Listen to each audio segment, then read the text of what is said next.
Classroom de vocês também o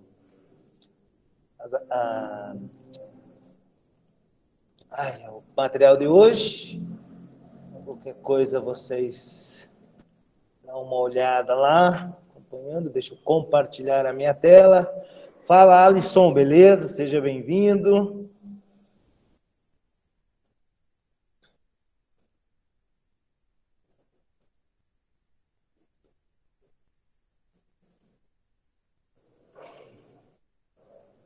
Mas vamos fazer um combinado, né? Aí que vocês estão em casa, cerveja só depois das 22h40. Vamos ser pelo menos companheiro com quem está aqui em sala de aula.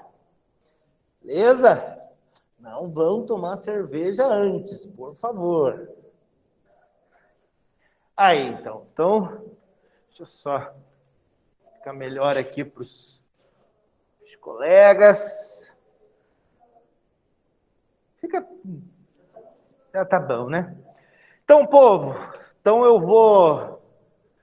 hoje a gente vai trabalhar, só para finalizar, lá no final do bimestre, nós falamos sobre políticas fiscais, políticas monetárias, né?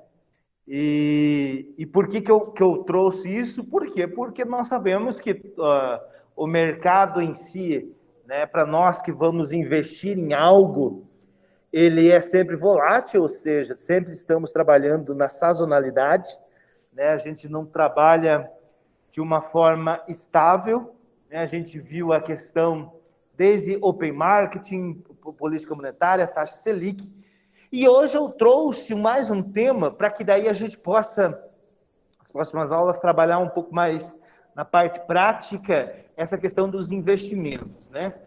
Que é uma questão muito importante para que a gente possa desenvolver, ou seja, também os nossos clientes, nos nossos escritórios contábeis, ou até mesmo as empresas onde nós vamos operar, nós vamos trabalhar, que é a questão disso daqui. O que é isso aí? Essa é a realidade nossa, né? A tal de inflação. Muitos dos nossos projetos, no qual a gente vai desenvolver aí dos nossos clientes, nós vamos estar embasados na inflação. Veja, né? Por quê? Porque o poder do dinheiro, automaticamente, ele está perdendo valor. Vejam lá, R$100 em 1994. Né? Era um carrinho cheio.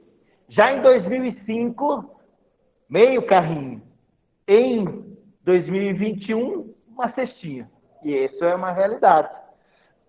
Então, a inflação, hoje, ela é um dos índices no qual nós temos que tomar muito cuidado na hora dos nossos projetos, na hora dos nossos investimentos. Fala, jovem, beleza?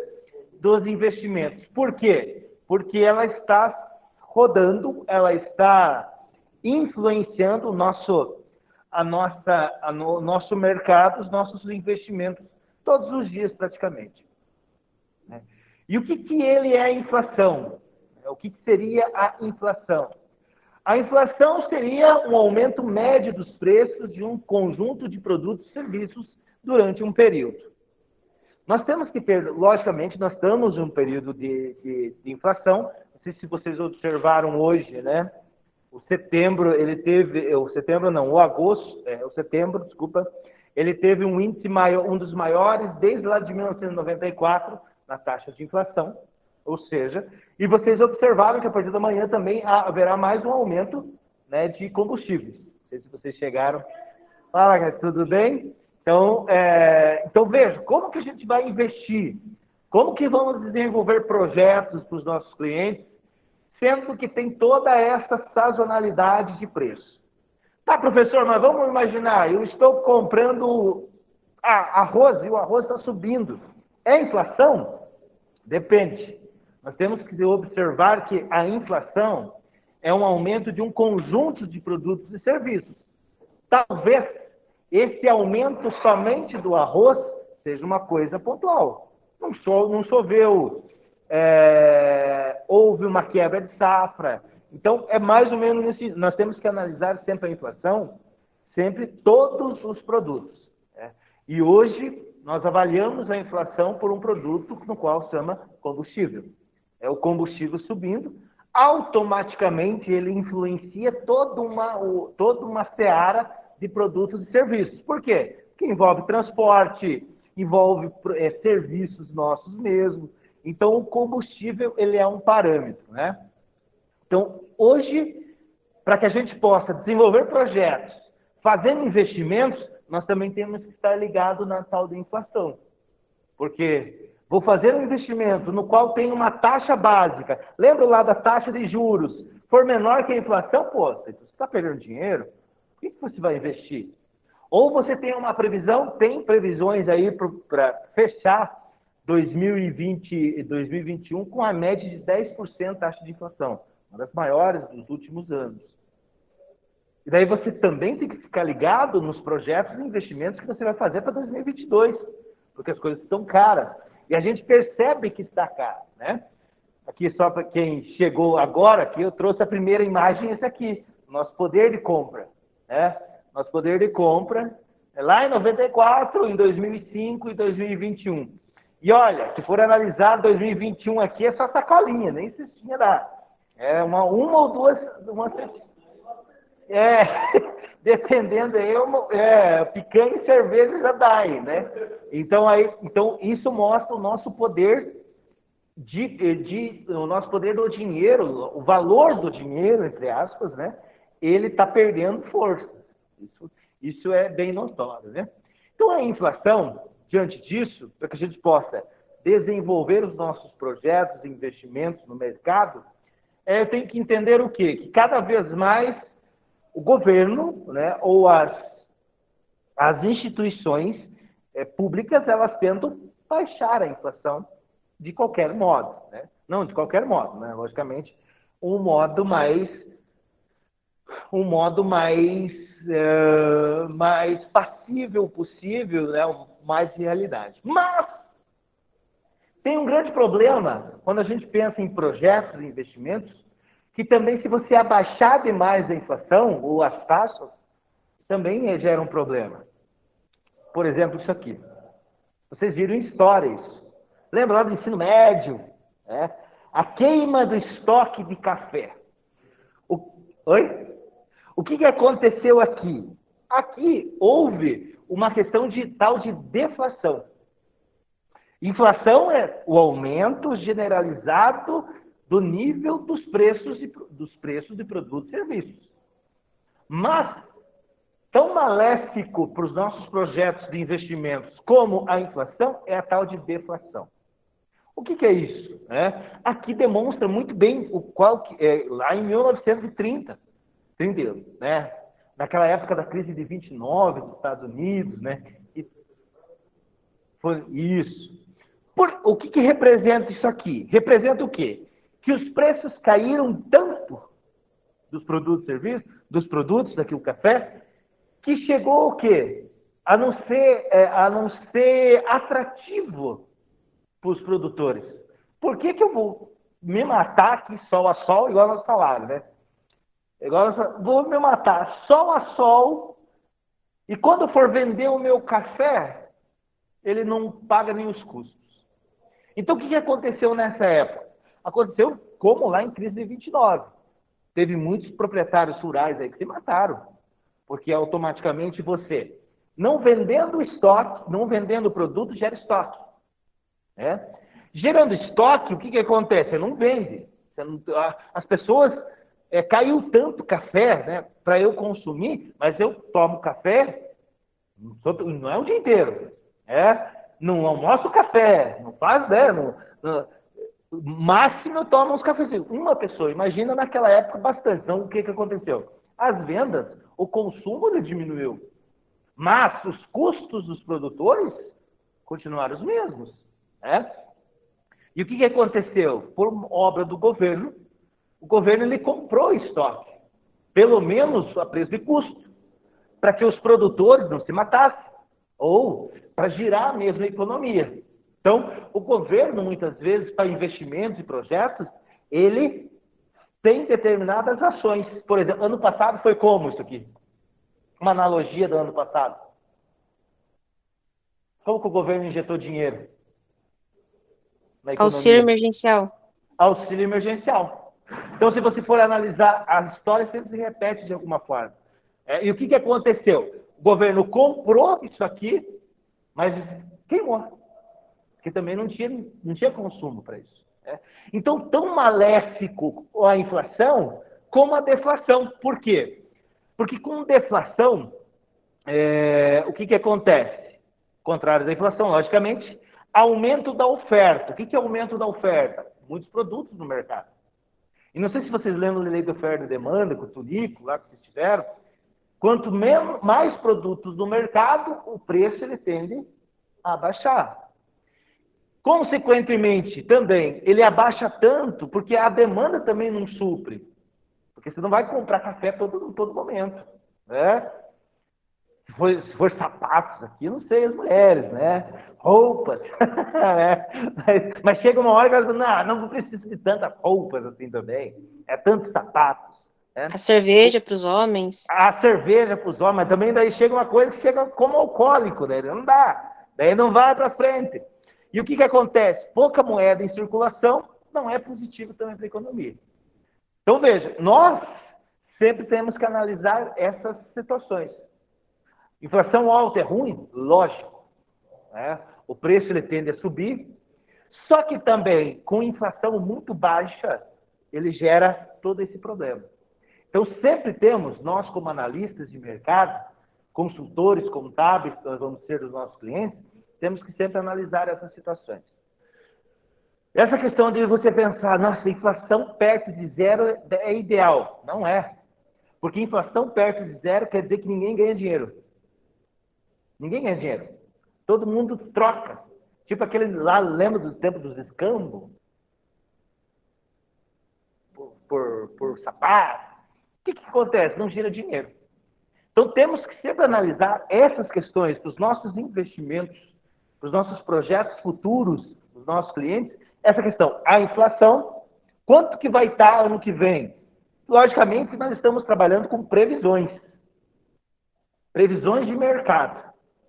Podemos errar? Lógico. Com certeza vai errar em algum momento, mas você pelo menos tem um parâmetro. Né? Lá, há 2 anos atrás, logicamente que nunca imaginávamos uma pandemia dessa forma. E quando começou a pandemia, pensar, não, 2 semanas, 1 mês, estamos aí, né, com essas máscaras aqui, creio que esse ano ainda vai. Então, sempre percebam, sempre analisem o mercado. Além daquelas questões de taxa Selic, além daquelas questões de política, o que o Guedes falar, o Bolsonaro falar, o Ratinho falar, o prefeito falar, muitas vezes, influencia no que nós vamos investir ou no que nós vamos prestar serviço para os nossos clientes na hora que ele perguntar que projeto? A e B. Se for milhões e milhões, você tem que analisar todos esses cenários. Beleza? Então, diante disso, né, a gente vai... Temos 2 tipos de inflação também. Tá? Professor, Pode falar, minha querida. o Chipansky fez uma pergunta ali no chat. Fez? Por que ele não está lendo? Deixa eu ver, cadê o chat aqui? Deixa eu ver aqui no celular onde está o chat. Mensagem chamada. Acha que estamos encaminhando para uma deflação longe disso? Longe disso, porque na verdade hoje nós estamos com uma inflação relativamente alta, como eu falei. A gente vai bater em média aí 10% de inflação esse ano. Para a gente gerar uma deflação, nós temos que pensar em menos de 2%, menos de 3% hoje. Então, se você analisar hoje essa diferença de 10% para 3%, tem que ser muita coisa. Tem que abaixar muito combustível, é coisa que a gente está vendo que não tem essa possibilidade. Tem que abaixar muito o preço do soja, por exemplo, tem que abaixar o preço do leite, né? Gás. Então, mas o que acontece?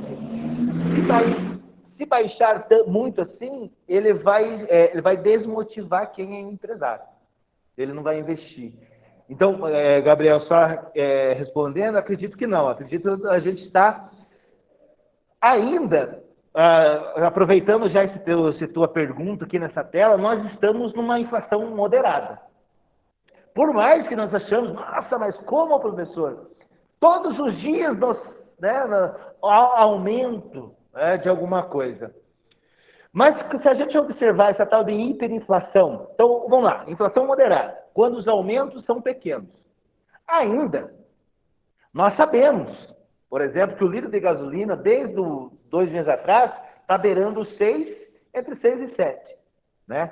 Então a gente sabe, ainda que em 1 ou 2 meses vai se manter esses preços, preço do gás e tudo mais. Quando você fala em hiperinflação, é uma situação em que a inflação está tão alta que o poder aquisitivo da moeda faz com que a pessoa abandone aquela moeda. Ou seja, ele perde totalmente o valor do dinheiro. Mede assim, 300% ao ano de inflação. 30% ao mês de inflação. Ou seja, nós passamos essa hiperinflação lá nos anos 89, 88, 90. Dos planos Collor, lá. Se perguntar para os pais de vocês, eles lembram. Onde, por exemplo, uma garrafinha dessa de água era 1.500 cruzeiros novos.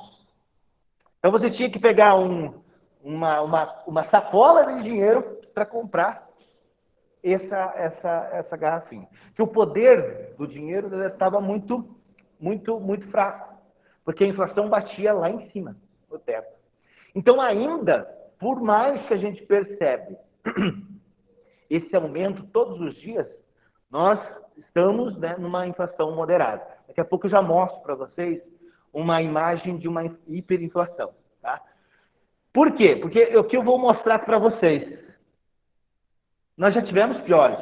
Isso aqui é o IPCA, que é o índice, né? Esse aqui é o índice ano a ano da taxa de inflação no Brasil. Percebe-se, veja, lá em 1994, isso a gente batia ano, tá? Anual. A gente bateu 18,57. Aqui iniciou em 94 o tal do Plano Real. Porque antes disso aqui tinha Cruzeiro Novo, Cruzeiro Velho, Cruzado Novo, Cruzado... Até que um pouquinho antes do Real tinha uma tal de URV. Unidade Real de Valor. Que era tipo $1. Todo dia tinha cotação. Eu tinha um URV, valia centavos. 2 URV, daí valia 2 centavos, e assim por diante. Todos os dias tinha cotação. Daí veio o Plano Real para dar uma estabilizada. Então, mas percebam, na pandemia ainda, nós fechamos a taxa de inflação 4,52 no ano passado. Mas veja, 2015, 10, que é a previsão desse ano. 2002, 12. 95, 22. Então, se nós formos analisar em números, nós já tivemos situações piores do que agora. Só que o que dá a impressão? É porque hoje a gente tem informação, a gente tem mídia. Nós sabemos hoje, nós sabemos o que está acontecendo. Naquela época, nós nem sabíamos o que era inflação, muitas pessoas. E percebo, se você for analisar, por que tem essa oscilação aqui e aqui? Aqui em 2015, foi uma quebra de safra que teve o agronegócio. Porque o agronegócio, ele puxa, né? Ele puxa tudo hoje no Brasil. Em 2002, por que está esse 12,53, uma das maiores? Chupe, o que vocês acham que aconteceu aqui? Além do Brasil ser penta.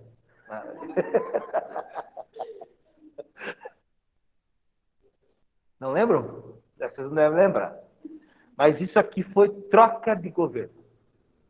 Até aqui foi o governo PSDB ou Fernando Henrique Cardoso. A partir daqui foi governo PT até ano retrasado. Mas por que? Vamos imaginar, não estou dizendo nada que é culpa do PT, não. É porque automaticamente quando muda um governo, a perspectiva ou as expectativas elas também mudam. Então, aquele tempo, o povo, mudou o governo, vou segurar o dinheiro. Não vou investir. Não vou investir, vou segurar dinheiro. E o que acontece? Quando você pega o dinheiro para si, não roda, Aí não tem demanda, tem muito produto no mercado, o preço começa a baixar demais, mas de repente abaixa demais, que daí não tem consumidor, daí ele vai subir. Então, nessas idas e vindas, essa foi 12,53. Mas perceba, começou a baixar. Veja, 2017 nós tivemos, isso é real, uma das menores taxas da história, fora 98. 2,95 taxas de inflação. O que teve de tão espetacular em 2017? Não teve muita coisa. Teve nada. Perceba, então, nós já tivemos piores. Só que agora, logicamente, dá toda uma sensação. Porque nós temos problemas políticos, nós temos problemas econômicos, nós temos a pandemia, nós temos taxa de desemprego. Então, automaticamente, o que acontece? Nós diminuímos a nossa renda. Não é que diminuímos a nossa renda. A grande maioria estabilizou por causa da pandemia. Oi? Congelou. Porque, por exemplo, assim, um ano antes da pandemia, você falou, ano que vem eu vou mudar de emprego. Eu vou procurar uma coisa melhor. Veio a pandemia. Opa, eu vou ficar por aqui mesmo. Eu não vou arriscar, o meu rico dinheirinho. Daí, baixou a bola.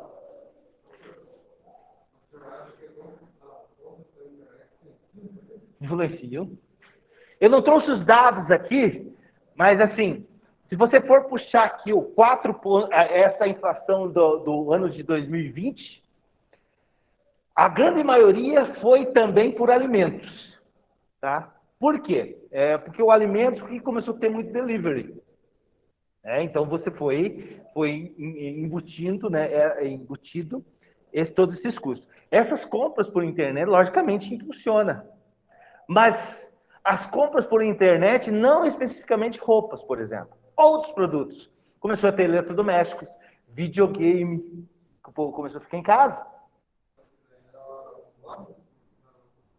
E isso, daí as lojas não conseguiram, eles foram vendendo. Tanto que os dados, assim, o que puxou para cima essa inflação, de 2019 para 2020, foi os alimentos. Roupas diminuiu. Por exemplo, por quê? Por que vestuário diminuiu em 2020?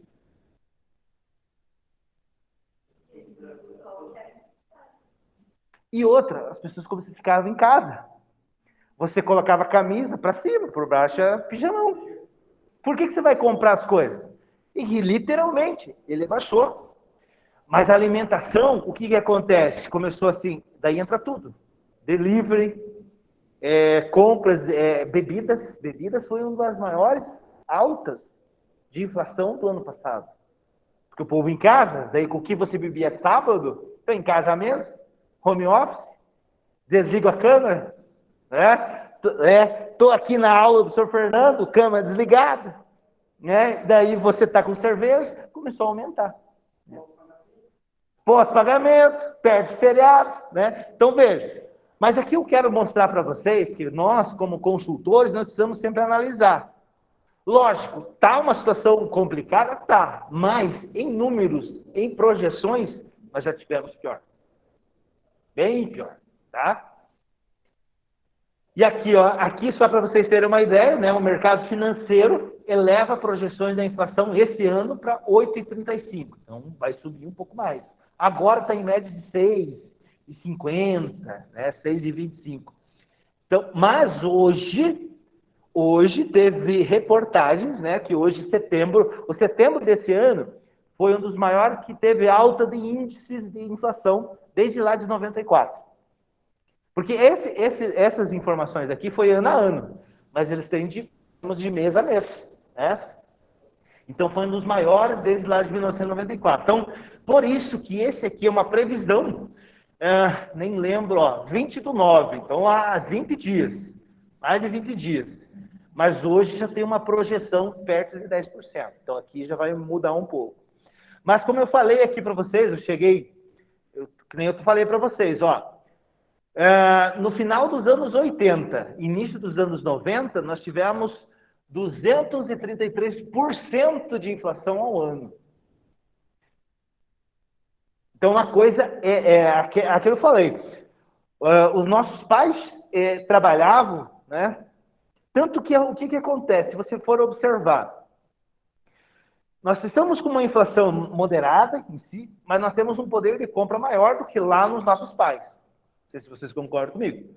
Eles trabalhavam 10 anos, meu pai, por exemplo, demorou muito tempo para conseguir comprar uma TV, porque era extremamente caro. Um carro, naquela época, os Fuscas, Escorts, é extremamente caro. Linhas telefônicas, nossa, quem tinha telefone nessa época em casa era rico. Trocava por terreno. Nossa, por quê? Naquele tempo era tal da Eletrobras. Opa, chegou alguém aqui, espera aí.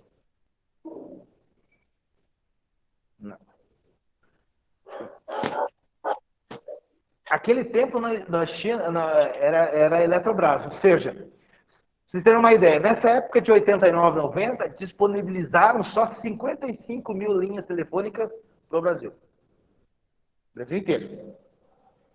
Para você comprar. E daí você fazer negócio. Você vendia por terreno, trocava por terreno e assim por diante. Hoje nós temos, em média. Aí entra uma outra questão, acho que não é da nossa grade, no nosso curricular, mas entra a tal de privatização.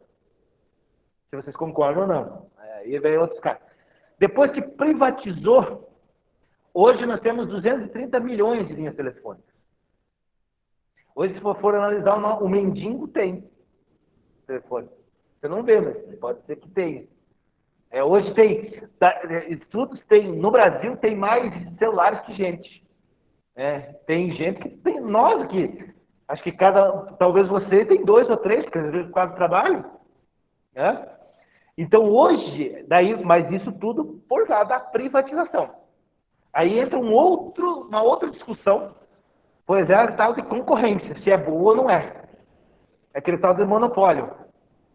Por exemplo, se tivesse uma outra empresa concorrente da Petrobras, será que o preço de combustível estava tão alto? Se tivesse uma outra empresa concorrente da Copel, o preço da luz estava alto? Porque daí entra no mercado. Aí começa a ter essas discussões da questão se privatização é boa ou ruim. Daí você começa a analisar mercado mesmo. Tá? Mas só aqui para vocês terem uma ideia. Então, a gente tinha 233% ao ano na década de 80, 90.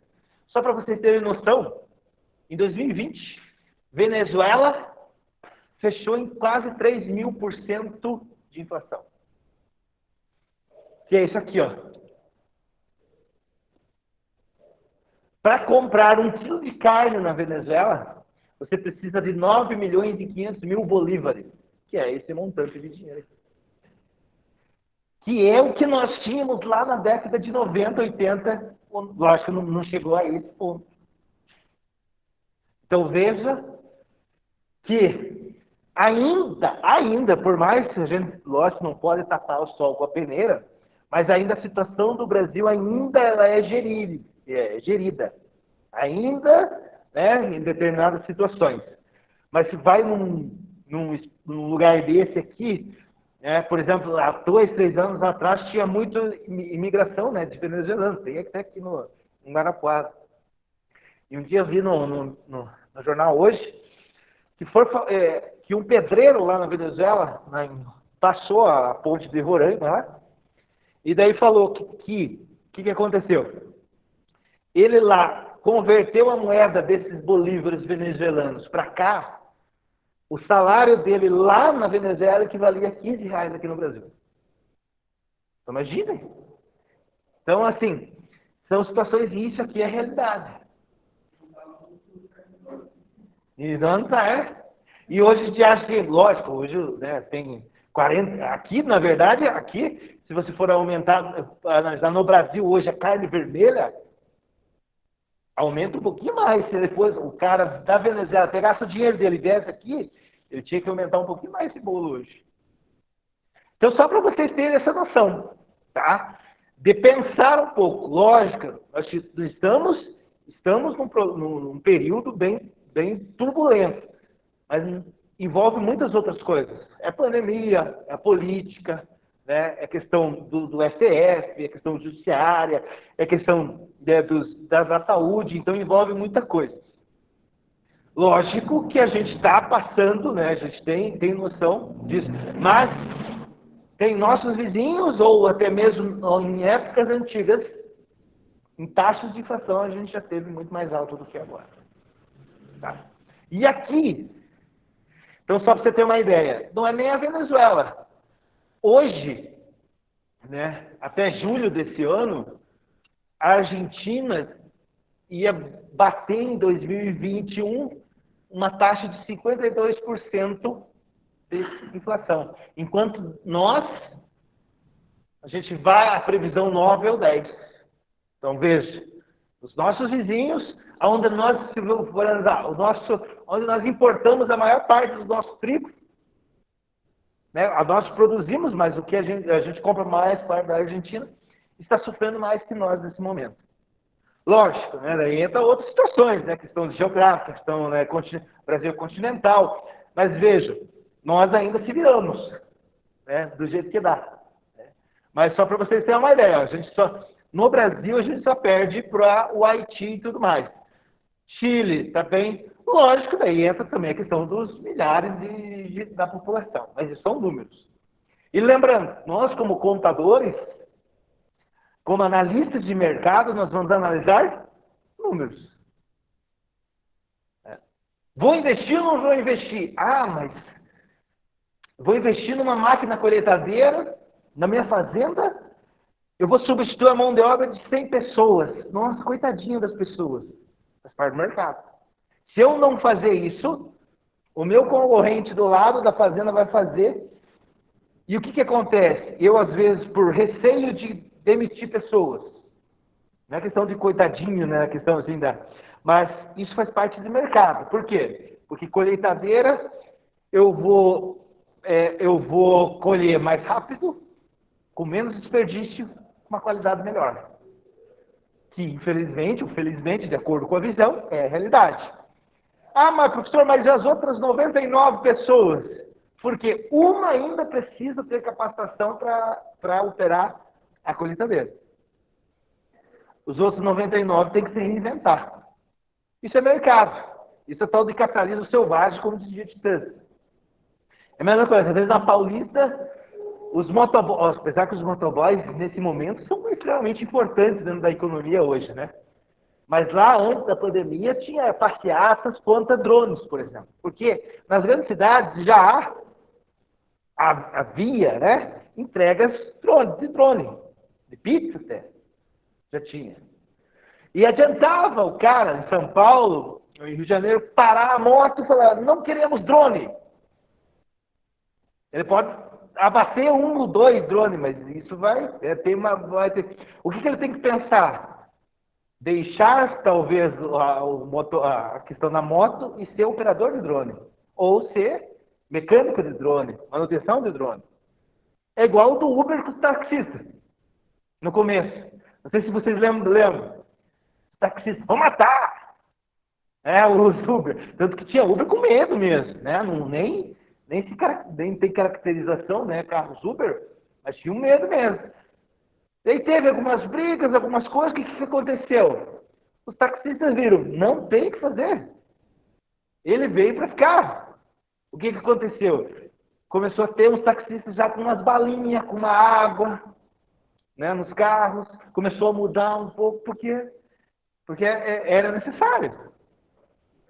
Aceitar a maquininha de cartão. Então, assim, é mercado. Tá? Nós, como investidores, nós, como analistas de mercado, como consultores, principalmente da parte contábil, nós temos que mostrar isso para os nossos clientes. Cara, vou investir em computadores de mesa. Nós sabemos que a tendência disso é desvalorizar. Por quê? O notebook já é desvalorizado. Porque o que nós temos hoje? MacBook. Hoje nós temos celular. Isso aqui, o que acontece, né? Vocês morreram, certo? Segunda-feira por sem WhatsApp, né? Sem Facebook. Vocês se mataram, né? Mas isso aqui nós fazemos pesquisa. Isso aqui nós fazemos, muitos estão na aula, no bar aí bebendo, eu nem vou pedir, né, para abrir as câmeras, mas estão no bar bebendo aqui, vão para casa correndo com o celular. Então isso aqui hoje na verdade, o objetivo desse que era? Ligação. Tanto que segunda-feira eu recebi ligação, para dizer, meu Deus, SMS, eu falei, meu Deus, como nós somos reféns, né? Cara, eu na tarde eu nem trabalhei, porque eu trabalho só, né, em negociação, nem trabalhei. E veja, isso, lógico, o Mark Zuckerberg perdeu 7 bilhões de dólares, esse ele recupera, mas teve gente, comerciante, que perdeu 6 mil reais de venda.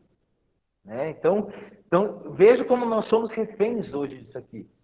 Mas hoje também é um instrumento. Então, eu vou investir numa loja de computadores ou numa indústria de computadores de desktop? Não. Hoje eu tenho que trabalhar em cima do iPhone, em cima dos telefones, por exemplo. Então, isso é mercado. Ah, professor, mas isso gera desemprego. Gera, mas também gera emprego. Aí depende de nós, da capacitação de cada um. Aquele de ficar parado, né, infelizmente não vai ter. A tecnologia, lá em 2018, eu não lembro os números agora, mas houve mais admissões por causa da tecnologia do que demissões em 2018, 2019. Mas só que você tem que se reinventar. O motoboy, por exemplo, ele tem que se reinventar. Outras coisas, lógico, agora isso é muito importante no delivery, né? Mas lá naquele tempo que já estava uma onda já de entregas por drones, vou operar o drone, ou a manutenção do drone, porque é a realidade. Não tem o que faz parte do nosso dia a dia agora. Agora não, né? Mas creio que nessa digitalização, nessa tecnologia que veio para ficar, não tem o que fazer. Por isso que nós temos que estar antenados no que está acontecendo no mercado. E daí nós temos 2 tipos de inflação. A inflação de demanda, que é quando as pessoas vão consumir as coisas, e a inflação de custo. O que é essa questão da inflação de demanda? Por exemplo, eu estou aqui com essa garrafinha de água. Eu tenho concorrentes. Mas todos vocês aqui começaram a consumir água. Deixaram a cerveja de lado e foram consumir água. Logicamente que esses produtos aqui vai se escasseando, ou seja, vai diminuindo. E o que acontece? Chega para mim. Só eu agora tenho esse produto. Mas todos vocês querem essa garrafinha d'água. Opa! Então, se você quer essa água, o que eu antes pagava 2, se você quiser 10. Aí gera inflação de demanda. Os preços começam a subir. Porque o consumo é tanto, a procura é tanta, porque nós sabemos. Para eu tomar essa garrafinha, 5 minutos. Agora, para eu invasar todo o processo produtivo, não é em 5 minutos que acontece isso, chegar até aqui. Né? Então, o consumo passa a ser mais rápido do que a produção. E quem tem esse produto, os produtos vão se escasseando, ou seja, diminuindo. Lei de oferta e demanda. Pouco produto no mercado, o preço tende a subir. Gera inflação de demanda. Né? Então, diante disso e tudo mais, mas como eu combato? Como que o governo vai combater essa inflação de demanda? Essa inflação de consumo? Por exemplo, baixa crédito da população. Nossa. Porque vamos ser sinceros. Você tem o seu limite de cartão de crédito. Se o gerente te liga e pergunta para você se você quer mais, você aceita. Por mais que você não precise. Né? Você vai abrir uma conta ali no Metropolitano. Você não precisa abrir. Né? Você toma cerveja com o teu dinheiro contadinho. Mas daí chega o dono no Metropolitano ali, viu, Fernando? Vem aqui, vamos tomar cerveja todo dia. Você abre uma conta aqui na cadernetinha. Você não precisa ir todo dia, mas você vai. É dar crédito para o povo que pronto, o consumo vai lá em cima e gera inflação. Então o que eu tenho que fazer? Diminuir o crédito da população. Diminuir mesmo, cortar. E além de tudo isso, regular a taxa Selic, que é a taxa média da taxa de juros no Brasil. Ou seja, para que eu possa fazer com que o povo deixe de consumir, pelo menos por enquanto, o que eu tenho que fazer? Aumento a taxa de juros. Veja, diminua o crédito e aumenta a taxa de juros. Assim, o consumo vai diminuir ao pouco. E outra coisa, impostos. Que é o que acontece hoje. Se você for analisar, a grande maioria dos produtos que estão caros hoje, não é por causa do produto em si, mas é por causa da tributação que tem de cada estado. Por exemplo, isso aqui eu fiz ontem. Aquele impostômetro lá que a gente já tinha falado. Só ontem, 1 trilhão 955 bilhões de reais foram... Veja, nós estamos batendo 2 trilhões. Quase nunca aconteceu na história disso, de imposto. E veja, imposto, taxa de juro alta, crédito à população diminui e ainda o governo não tem dinheiro, né? Não tem mesmo, porque a saúde também, ela abocanhou, né? E justo, né? Tem isso. Então, para eu controlar, né, essa inflação da demanda é por essas 3 situações. Primeiro, diminua o crédito à população, porque se der crédito à população, você vai comprar. Então, eu tenho que parar, fazer com que a população pare um pouco de consumir. Aumento taxa de juros e aumento impostos também. Lógico que você vai chegar a um tempo, né? Vamos imaginar que vai chegar, se fazer isso durante uns 10 anos, chega uma deflação. O que tem que fazer depois? Aí tem que inverter. O povo não está consumindo, o empresário não está produzindo. O que acontece? Aumenta o crédito, diminui a taxa de juros e diminui o imposto. Aí vai nós de novo. Vai nós comer o que não precisava, vai nós beber o que não precisava, vai nós se vestir o que não precisava, pegar carro que nós precisávamos, mas aí faz parte da economia. Tá? E outro tipo de inflação é o de custos, ou seja, de produção. Vocês já ouviram falar, aumentou meu custo de produção, de alguma forma.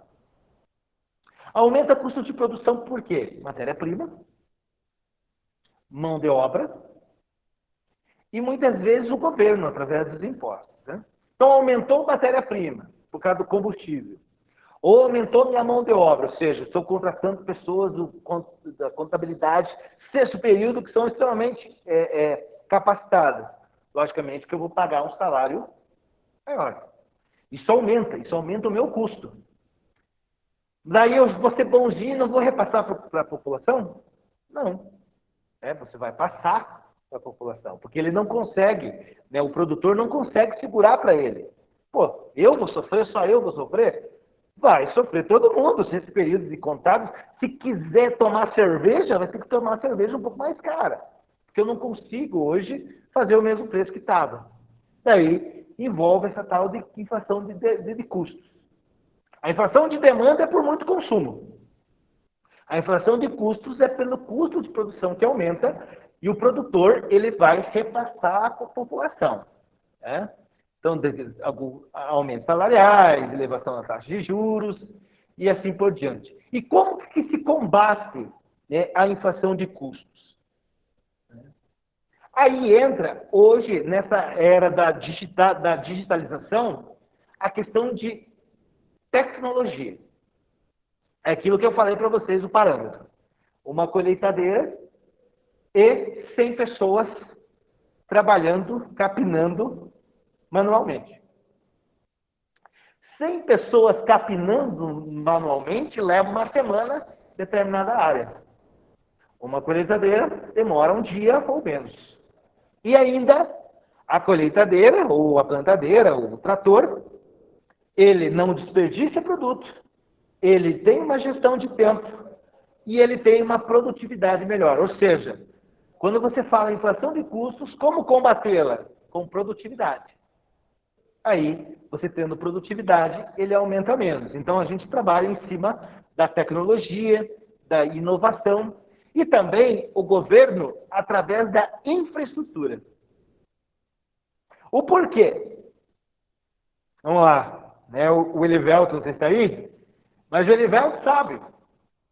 Eu também vou toda semana, de Pitanga até Boa Ventura do São Roque, entrando ali, a estrada é totalmente por acaso. Totalmente não, né? Ela tem umas ondulações, uns buracos muito fortes. E se você for atrás de um caminhão de soja, você percebe que a soja vai caindo. Ah, professor, mas é que são grãozinhos. Mas imagina quantos caminhões. Né? Quantos grãozinhos desse é desperdiçado? Por causa de quê? Por causa de infraestrutura, ou seja, de estrada. Lógico que daí entra a outra discussão, o pedágio. Não tem o desperdício, mas daí você, por outro lado, você paga por aquilo. Daí é aquela que é a mesma questão da questão da telefonia. Né? Antes era muito caro, mas poucas pessoas tinham. Agora você tem muito. Né? Então você trabalha dentro dessa tal de concorrência. Então a infraestrutura, o governo, por exemplo, como o governo poderia influenciar, é através disso. Né? De uma estrada boa para quê? Para que o caminhoneiro tenha, não precisa ter manutenção. Não tendo manutenção numa estrada boa, logicamente o consumo é menor, assim o custo de produção diminui, e para nós o produto final ele fica mais barato. Mas aí tem outras situações, né? Tem a questão, hoje, um dos menores custos logísticos seria ferroviário. Só que hoje no Brasil nós sabemos que é sucateado. Aqui no Brasil hoje, nós temos em média 70% das nossas estradas, da nossa logística, são feitas por estradas, do nosso transporte. Nos Estados Unidos é o contrário. É 70% em linhas férreas e 30% em rodoviária. Essa aqui é menos custo, tem uma capacidade maior, né, tudo mais. Só que, lógico, daí você investe aqui, você tira emprego aqui também. Então, tudo isso. Os nossos aeroportos, né, tanto que chega final de ano aí, você fica aí quase 1 ou 2 dias, às vezes, preso em aeroporto por causa das malhas. Você tem a questão do porto. Agora não, mas, por exemplo, há anos atrás, fizeram um estudo do Porto de Paranaguá. Ele estava defasado, em média, do que está acontecendo no mundo do mercado, em média de 25 anos. Porque em época de safra, chegava-se até ter caminhões, quem conhece o Porto, quem conhece Paranaguá, até a serra de filas. Imagine. Imagine uma pessoa que sai aqui da colônia, levando soja para o porto. Ele sabe que vai ficar 2 dias na estrada, praticamente, para desembarcar. Enquanto que se tivesse uma estrada boa, uma logística boa, ele ia no dia e voltava mesmo, já em 2 dias ele dava 2 viagens. Isso é custo. Né? Isso é produtividade. E além de tudo isso, nós estamos passando para a questão de crise hídrica, né, que influencia a parte de energia. Vocês perceberam, né, o custo da energia elétrica subiu. Por quê? Porque já está sendo consumindo energia já que estava sendo guardada, na verdade, né, um custo um pouco mais alto. E a questão da telefonia também. Então, veja, para você ter a inflação de demanda, para você controlar, fazer com que as pessoas não consumam, diminuir crédito, aumentar taxas de juros e aumentar tributos. Enquanto que a inflação de custos é você trabalhar em cima da tecnologia, da produtividade e principalmente das infraestruturas para diminuir custos. Ou seja, nós temos que fazer mais com menos, sempre com menos. Isso aqui, né, é a questão diante dessa questão de análise de investimentos, dessa questão de projetos, você tem que sempre fazer mais com menos, ou seja, nós temos eficiência no que vamos fazer. Dando um gancho nisso, eu trago essa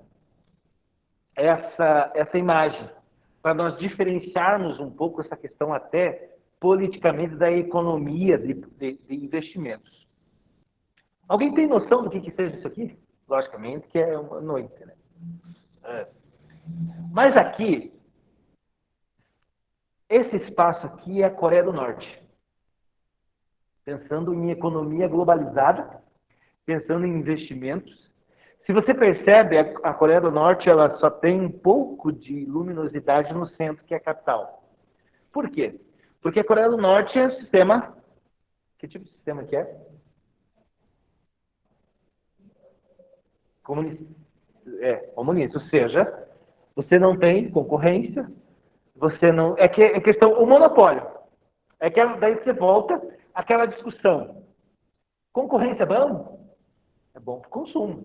É bom para os concorrentes vão se matar. Por quê? Aqui embaixo é a Coreia do Sul, que é um outro regime. Samsung, não, é LG, mas Samsung, por exemplo, é na Coreia. Né? Você tem carros, a Honda, se não me engano, é na Coreia. Então, perceba. Então, aqui, só para mostrar para vocês, e aqui é China, que também, quando você fala em políticas econômicas, aquilo que eu estava falando, em política monetária, política fiscal, o que o ministro Guedes falar, né? O que o Bolsonaro falar, o que o Ratinho falar, ou seja, ele influencia no nosso desenvolvimento. Ou seja, eu como investidor vou investir na Coreia do Norte? Não. É por quê? Porque eu não sou louco. Agora, vou investir na Coreia do Sul, vou investir na China, vou investir na Indonésia, sei lá. Então, aqui é o retrato, quando a gente fala em questão de investimentos, de projetos, que você também tem que analisar essa questão econômica, essa questão política, porque aqui é um país. São milhões de pessoas que moram aqui, mas pelo regime que tem, né, esqueci o nome do cidadão lá, Sun Yong-jo, se não me engano, né? Ele manda literalmente, né, no país e percebe que não desenvolve, apesar que desenvolve só na capital onde ele está. Então, mas isso o que acontece? As outras regiões são pobres, ou seja, vamos fazer uma analogia com o Brasil. Nós sabemos que tem na região norte que é quase isso aqui. Mas, lógico, é uma questão geográfica. Não é uma questão nem dele. Geograficamente, o norte é assim. E aqui, se você for analisar o sul, o sudeste, o desenvolvimento é bem maior. Aí eu trago para vocês, quase finalizando, né, que também nós temos que estar sempre ligados com o tal do PIB, né, que é o Produto Interno Bruto, que corresponde ao valor de mercado dos bens e serviços em uma economia. Eu vou investir ou não vou investir em Guarapuava que o PIB está negativo? Não. Vamos imaginar assim. PIB de Guarapuava é negativo. Eu vou investir lá? Não. A população não tem... Tendo o PIB negativo, isso quer dizer o quê? Que a população não tem renda. Não tendo renda, as pessoas não consomem. Não consumindo, os empresários não investem. E assim por diante. Então, tenho que ter essa noção do tal do Produto Interno Bruto. E aqui eu trago para vocês as estimativas do que aconteceu, né, no nosso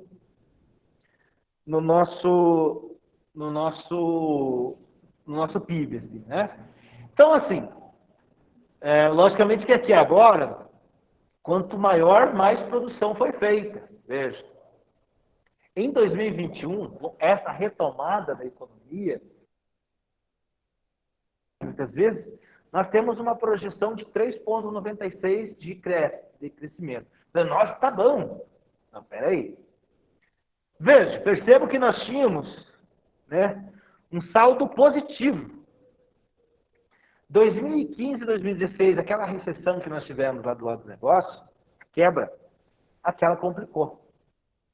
Mas aí você fala, mas professor, daí os outros aqui foram aumentando. Tá, beleza, mas percebe-se aqui nós temos quase menos 7% a soma. Daí você soma 1,3, ainda ficou 6. Você fica 1,80, ficou 4. 1,40, 4,5. Daí vem 2020. Daí foi a pandemia. O início da pandemia, o que acontece? A indústria não produziu o suficiente. Nós não consumimos nós não consumindo o suficiente, as indústrias não consumiram, ou seja, menos 10.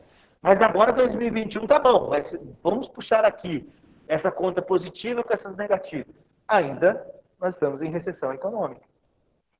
Então, nós não podemos, muitas vezes, pensar, por causa do número de 2021 vai estar bom, tá bom, mas puxe para os outros anos. É tudo uma consequência. É sempre você vai ter uma consequência. Então, você tem que, vamos fazer um investimento para daqui a 2 anos. Então, você tem que prever, por exemplo, o PIB de 2021, 2022, 2023, para lá em 2024 pensar, não, eu vou fazer um prédio em Guarapuava. Não, eu vou montar um shopping em Guarapuava. Não, percebe? Será que vai ter gente, vai ter consumo, a economia vai estar aquecida? São todas as questões de previsão. Lógico que entrou aqui a pandemia, que não imaginávamos. Dentro da economia nós temos duas palavras que chamam ceteris paribus. Por exemplo, se nada acontecer de anormal, isso aqui, o PIB está previsto para 2024, 2025, se nada sair do normal, de zerar. Nem devemos, é a mesma coisa se nós estivéssemos devendo alguma coisa. Você vai diminuindo o cartão de crédito, você vai diminuindo os gastos, você vai diminuindo alguma coisa para zerar. Daí você vai começar a ter dinheiro de novo. Então, tem previsões de 2024, 2025, a gente voltar a ter uma economia aquecida mesmo. Aqui a gente tem uma economia aquecida, sim, mas é que o nosso passado, não tão distante, foi muito tumultuado. Então, deixou essa retração um pouco mais vista. Então, a tendência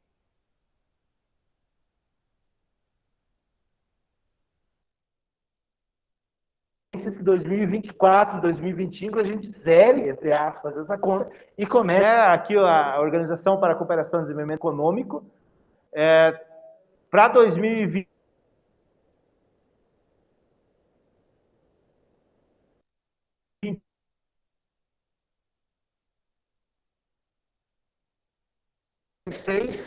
já tem uma outra perspectiva. E para finalizar, né, nossa aula dessa questão de inflação, o dólar ele também impacta bastante no nosso poder de decisão para que a gente possa fazer investimentos ou não. Aqui, só para vocês terem uma ideia, desde o início do ano. Começamos com 5,20, depois batemos 5,80, hoje nós estamos em 5,50, cotação de hoje. Então, envolve também essa questão, por que envolve? Vamos lá. A 5,50, ele é bom para quem compra ou para quem vende produtos para fora? É bom para quem vende. A nossa soja. Eu vou vender para fora porque é muito mais rentável para mim como produtor. Mas aí vem um Superpão e quer comprar minha soja. Eu falo assim, seguinte, Superpão, você vai me pagar o preço que estão me pagando lá fora. Beleza, tem que comprar. Daí ele compra por 5,50, ele vai vender para mim pelo preço mais alto. Que é a inflação de custos. Então, a cotação do dólar, ele automaticamente, ele também vai evidenciar essa questão da inflação. Como o dólar baixo também, ele vai ter essa questão. Por exemplo, vamos imaginar que o dólar fosse a 1,50, R$2. Era melhor eu ir para Disney do que ir nas praias brasileiras, que era mais barato. E daí o que acontece? Desemprego, não gira o dinheiro aqui no Brasil. Daí, quem tem produto aqui no Brasil vai ter um produto mais caro e assim por diante. Sempre vai ser nessa pegada. Tá? E é mais ou menos assim, essa questão da inflação. A inflação, ela impacta no nosso dia a dia, não só como consumidor, mas também nós como investidores, nós como empresários. Beleza? Alguma dúvida?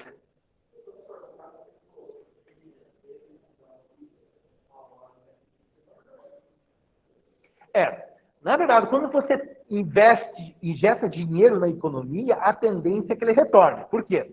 Porque vamos imaginar, tem o pessoal que pegou lá o trezentão, ele foi e comprou comida. Ele foi e começou a movimentar. E através das tributações, isso volta para o governo. Só que o problema, nesse auxílio emergencial, se fosse, por exemplo, uma economia que tivesse normal. Mas nós tínhamos problema na pandemia. Que nós precisávamos comprar vacina, respirador, e daí tem o outro lado, por exemplo. Hoje bateu 600 mil mortes. Então, assim, são 600 mil mortes que não consomem mais, que não produzem mais nada.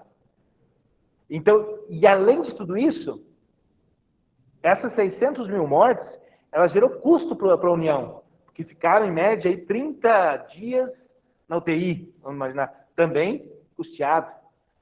Então, o que voltou do auxílio... Veja, o governo ele teve que analisar, puxa, eu tenho que comprar vacina, eu tenho que comprar respirador, eu tenho que manter lá o Hospital São Vicente lá trabalhando.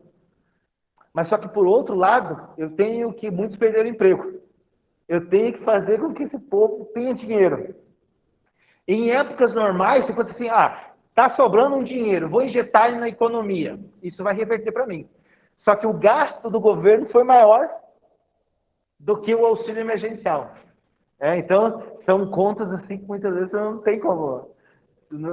É uma conta de padeiro que não fecha, né? Então, o ideal, porque tudo que você recebe um salário, isso volta para o governo de alguma forma, né? Você recebe o FGTS, volta ao governo. Só que os custos do governo foram muito maiores que, né, a essa volta do auxílio emergencial. Beleza, povo em casa? Tranquilo, professor. Então tá, deixa eu só fazer uma chamadinha. Deixa eu fazer uma chamada hoje no sistema. Prestigiar vocês que estão aqui hoje. Aqui e aí em casa, né?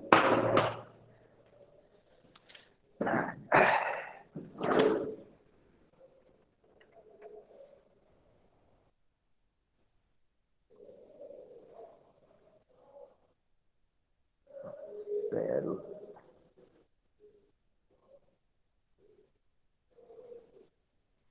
Entre no sistema. Ainda tem internet? Tem. Internet.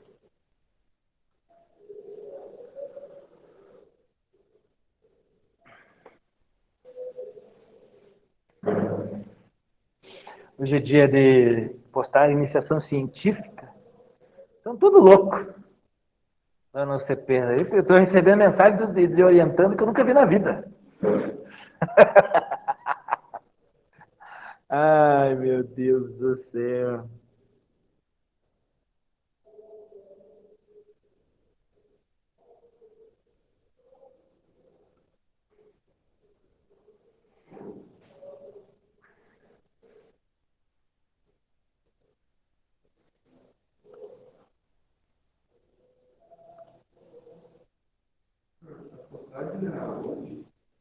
Não, esse aí é não, da UCP, lá da Pitanga. Não é